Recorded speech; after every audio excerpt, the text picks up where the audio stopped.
ರಾಜಶೇಖರ್ ಅವರನ್ನ ಬಲಿ ಪಡೆದಿದ್ದು ಯಾರ ಗುಂಡು ಎನ್ನುವ ಪ್ರಶ್ನೆ ಎದುರಾಗ್ತಾ ಇದೆ. ಗನ್ಮ್ಯಾನ್ ಗುಂಡಿಗೆ ಬಲಿಯಾದ್ರ ರಾಜಶೇಖರ್ ಎನ್ನುವ ಪ್ರಶ್ನೆ ಎದುರಾಗ್ತಾ ಇದೆ.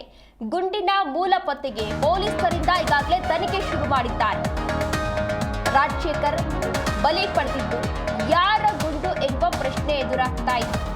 ಗನ್ಮ್ಯಾನ್ ಗುಂಡಿಗೆ ಬಲಿಯಾದ್ರ ರಾಜಶೇಖರ್ ಎನ್ನುವ ಪ್ರಶ್ನೆ ಎದುರಾಗ್ತಾ ಇದೆ. ಗುಂಡಿನ ಮೂಲ ಪತ್ತೆಗೆ ಪೊಲೀಸರು ಕೂಡ ಈಗಾಗಲೇ ತನಿಖೆಯನ್ನ ಶುರು ಮಾಡಿದ್ದಾರೆ.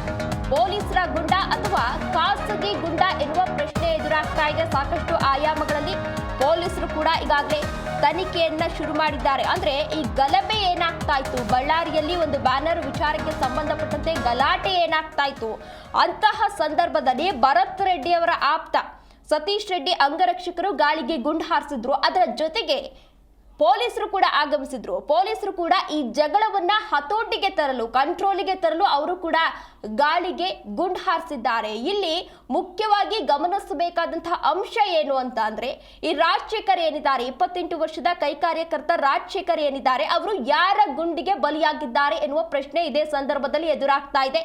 ಇಲ್ಲಿ ಪೊಲೀಸರ ಗುಂಡಿಗೆ ಇವರು ಬಲಿಯಾಗಿದ್ದಾರಾ ಅಥವಾ ಸತೀಶ್ ರೆಡ್ಡಿ ಅಂಗರಕ್ಷಕರು ಏನು ಗಾಳಿಗೆ ಗುಂಡು ಹಾರಿಸಿದ್ರು ಅವರ ಗುಂಡಿಗೆ ಬಲಿಯಾದ್ರ ಎನ್ನುವ ಪ್ರಶ್ನೆ ಎದುರಾಗ್ತಾ ಇದೆ. ಈಗಾಗಲೇ ಪೊಲೀಸರು ಕೂಡ ತನಿಖೆಯನ್ನ ಆರಂಭ ಮಾಡಿದ್ದಾರೆ. ಒಂದು ಕಡೆ ಕೆಲವೊಂದಷ್ಟು ಜನ ಆರೋಪ ಏನ್ ಮಾಡ್ತಿದ್ದಾರೆ ಅಂತ ಅಂದ್ರೆ, ಈ ಸತೀಶ್ ರೆಡ್ಡಿ ಅವರ ಅಂಗರಕ್ಷಕರು ಏನ್ ಗುಂಡು ಹಾರಿಸಿದ್ರು ಅದಕ್ಕೆ ಇವರು ಬಲಿಯಾಗಿದ್ದಾರೆ ಅಂತ ಹೇಳಿ ಕೆಲವೊಂದಷ್ಟು ಜನ ಆರೋಪವನ್ನ ಮಾಡ್ತಾ ಇದ್ದಾರೆ. ಹಾಗಾಗಿ ಪೊಲೀಸರು ಕೂಡ ಈಗಾಗಲೇ ತನಿಖೆಯನ್ನ ಶುರು ಮಾಡಿದ್ದಾರೆ.